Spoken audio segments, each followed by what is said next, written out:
আজকে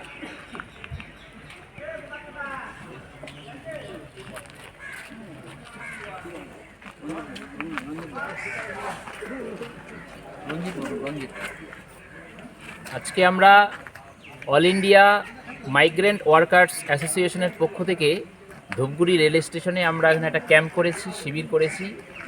এখানে বিভিন্ন জায়গার জলপাইগুড়ি জেলার বিভিন্ন জায়গার, কোচবিহার জেলার মেখলিগঞ্জ সহ, হলদিবাড়ি সহ নানান জায়গার পরিযায়ী শ্রমিক তারা এখান থেকে ট্রেন ধরে তারা বিভিন্ন জায়গায়, কেউ অরুণাচল প্রদেশ, কেউ কেরল বা গুজরাট, নানান জায়গায় তারা কাজে যায়। আমরা আজকে এখানে পরিযায়ী শ্রমিক ভাইয়েরা আছে, আমরা আমাদের যে মাইগ্রেন্ট ওয়ার্কার্স অ্যাসোসিয়েশন, আমরা এই পরিযায়ী শ্রমিকদের স্বার্থে, তাদের নানান সমস্যায়, তাদের নানান দাবিতে আমরা লড়াই আন্দোলন করছি। আমরা পরিযায়ী শ্রমিকদের যেমন একটা পরিচয়পত্র দিতে হবে, এই দাবিটা আমরা সরকারের কাছে রেখেছি। আমাদের পরিযায়ী এই যে মাইগ্রেন্ট লেবারের পক্ষ থেকে, সংগঠনের পক্ষ থেকে আমরা সরকারের কাছে দাবি রেখেছি যে এই যে পরিযায়ী শ্রমিকদের একটা রেকর্ড সরকারের কাছে রাখতে হবে।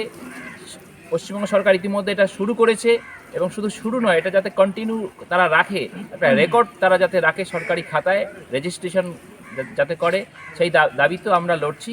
আজকে আমরা এই পরিযায়ী শ্রমিক অল ইন্ডিয়া মাইগ্রেন্ট ওয়ার্কার্স অ্যাসোসিয়েশনের পক্ষ থেকে আমরা এই পরিযায়ী শ্রমিকদের আজকে মেম্বারশিপ করার অভিযান আমরা চালাচ্ছি, এবং আগামী দিনে পরিযায়ী শ্রমিকদের যে কোনো সমস্যায় আমরা তাদের পাশে থাকার সাধ্যমতো আমরা চেষ্টা করব। এই কাজের উদ্দেশ্যে আজকে এখানে আমরা এই ক্যাম্প করেছি।